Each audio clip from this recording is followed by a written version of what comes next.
ധർമ്മസ്ഥലയിൽ മൃതദേഹങ്ങൾ കുഴിച്ചിട്ടുണ്ടെന്ന വെളിപ്പെടുത്തൽ നടത്തിയ ചിന്നയ്യയുമായി ആക്ഷൻ കമ്മിറ്റി അംഗം ജയന്തിന്റെ വീട്ടിൽ തെളിവെടുപ്പ് നടത്തി പ്രത്യേക അന്വേഷണ സംഘം. ജയന്തിന്റെ ബംഗളൂരുവിലെ വീട്ടിലെത്തിയായിരുന്നു തെളിവെടുപ്പ്.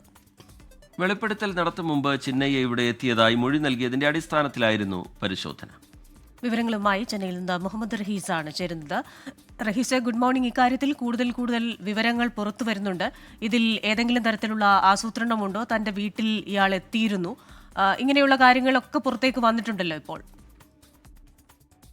Very good morning. ധർമ്മസ്ഥലയിലെ വെളിപ്പെടുത്തലുമായി ബന്ധപ്പെട്ട് നടത്തിയ അന്വേഷണം ഇപ്പോൾ ആക്ഷൻ കമ്മിറ്റി അംഗങ്ങളുടെ വീടുകളിലേക്കൊക്കെയും നീളുകയാണ്. അവരെ കേന്ദ്രീകരിച്ചു കൂടി അന്വേഷണം മുന്നോട്ട് പോകുന്നു.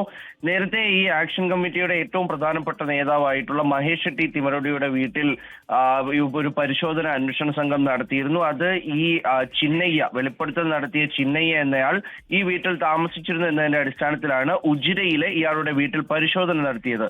അതായത് ഉജിര എന്നുള്ളത് ഈ ധർമ്മസ്ഥലയുടെ വളരെ തൊട്ടടുത്തുള്ള സ്ഥലമാണ്. പക്ഷെ ഇന്നലെ SIT നടത്തിയത് വളരെ അപ്രതീക്ഷിതമായിട്ടുള്ള ഒരു നീക്കമായിരുന്നു. കാരണം ഈ സാക്ഷിയുമായി ധർമ്മസ്ഥലയിൽ നിന്നും ഇവർ ഇത്തരത്തിൽ ബാംഗ്ലൂർ വരെ എത്തുകയുണ്ടായി. ബാംഗ്ലൂരിൽ ഈ ആക്ഷൻ കമ്മിറ്റിയിലെ പ്രധാനപ്പെട്ട ഒരു നേതാവായിട്ടുള്ള ടി ജയന്തിന്റെ വീട്ടിൽ പരിശോധന നടത്തി. അദ്ദേഹത്തിന്റെ ബാംഗ്ലൂരിലെ വീട്ടിലാണ് പരിശോധന നടത്തിയത്. നേരത്തെ ഈ സാക്ഷി ഇവിടെ വന്ന് ജയന്തിനെ കണ്ടിട്ടുണ്ട് എന്ന് ഇയാൾ SITക്ക് വിവരം നൽകിയിരുന്നു. അങ്ങനെ രാവിലെ 6 മണിയോടെ എത്തിയ ഈ സംഘം ഇന്നലെ മുഴുവൻ ജയന്തിന്റെ വീട്ടിലാണ് പരിശോധന നടത്തിയത്. ഈ പരിശോധനയ്ക്ക് പിന്നാലെ തന്നെ ജയന്തും ഇക്കാര്യം സ്ഥിരീകരിച്ച് രംഗത്തെത്തി. അതായത് ഇയാൾ 1.5 വർഷം മുമ്പ് തന്നെ തന്റെ വീട്ടിൽ വന്ന് കണ്ടിട്ടുണ്ട്. വന്ന് കാണുമ്പോൾ തന്നെ ഇയാളുടെ കയ്യിൽ ഒരു തലയോട്ടി ഉണ്ടായിരുന്നു എന്ന് ജയന്ത് പറയുകയുണ്ടായി. ഈ SIT സംഘം പ്രധാനമായിട്ടും ഈ തലയോട്ടി ജയന്താണോ കൈമാറിയത് എന്നതടക്കമുള്ള കാര്യങ്ങളിൽ അന്വേഷണം നടത്തുന്നുണ്ട്. അതായത് ആര് ഈ തലയോട്ടി കൈമാറി എന്നത് കണ്ടെത്തുകയാണ് SIT സംഘത്തെ സംബന്ധിച്ചിടത്തോളം ഏറ്റവും പ്രധാനമായിട്ടുള്ളത്.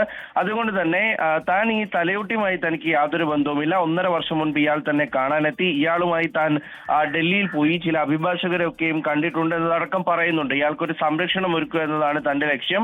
താൻ നേരത്തെ തന്നെ ഈ സൗജന്യ പോരാട്ട കൂട്ടായ്മയിലെ പ്രധാനപ്പെട്ട നേതാവാണ്, ആക്ഷൻ കമ്മിറ്റിയിലെ പ്രധാനപ്പെട്ട ആളാണ്. അതിൻ്റെതായ രീതിയിൽ മാത്രമാണ് ഇതിൽ ഇടപെട്ടിട്ടുള്ളത് എന്ന് അദ്ദേഹം പറയുന്നുണ്ട്. ഇങ്ങനെ കാര്യങ്ങൾ നീങ്ങുകയാണ് എങ്കിൽ ആക്ഷൻ കമ്മിറ്റിയിലെ ഓരോരുത്തരുടെ വീടുകളിലും SIT സംഘം എത്തും എന്നുള്ളതാണ് പ്രധാനം. അപ്പോൾ അങ്ങനെ കാര്യങ്ങൾ പോകുന്നുണ്ട്. ആ തരത്തിൽ കൂടി അന്വേഷണം വ്യാപിപ്പിക്കുകയാണ്. മറ്റൊരു തരത്തിൽ ഈ SIT അന്വേഷണം പെട്ടെന്ന് അതിന്റെ ഒരു റിസൾട്ട് ഉണ്ടാകണം എന്നുള്ള കാര്യത്തിൽ BJP ഒരു ആവശ്യം ഉന്നയിച്ച് രംഗത്തെത്തുന്നുണ്ട്. എന്നാൽ കർണാടക ആഭ്യന്തരമന്ത്രി SIT അതിന്റേതായ സമയമെടുത്താണ് അന്വേഷണം പൂർത്തിയാക്കുക, ഇത് ഇടപെടില്ല എന്നുകൂടി വ്യക്തമാക്കിയിട്ടുണ്ട്. TK. ശരി, എന്തായാലും ഏറെ ദുരൂഹതകൾ ഉണ്ടായിരുന്ന ഒരു കേസ് അതിലെ ആക്ഷൻ കമ്മിറ്റി അംഗങ്ങളുടെ മൊഴിയെടുപ്പിലേക്ക് നീണ്ടിരിക്കുകയാണ്. ഇപ്പോൾ വിശദാംശങ്ങൾ നൽകിയത് റഹീസാണ്. ലോകത്തെവിടെയായാലും ഏത് സമയത്തും 24 വാർത്തകളും ഓഗ്മെന്റഡ് റിയാലിറ്റി പാക്കേജുകളും എക്സ്പ്ലെയിനറുകളും വിശദമായി കാണാൻ ഞങ്ങളുടെ YouTube ചാനൽ നിങ്ങൾക്ക് സബ്സ്ക്രൈബ് ചെയ്യാം.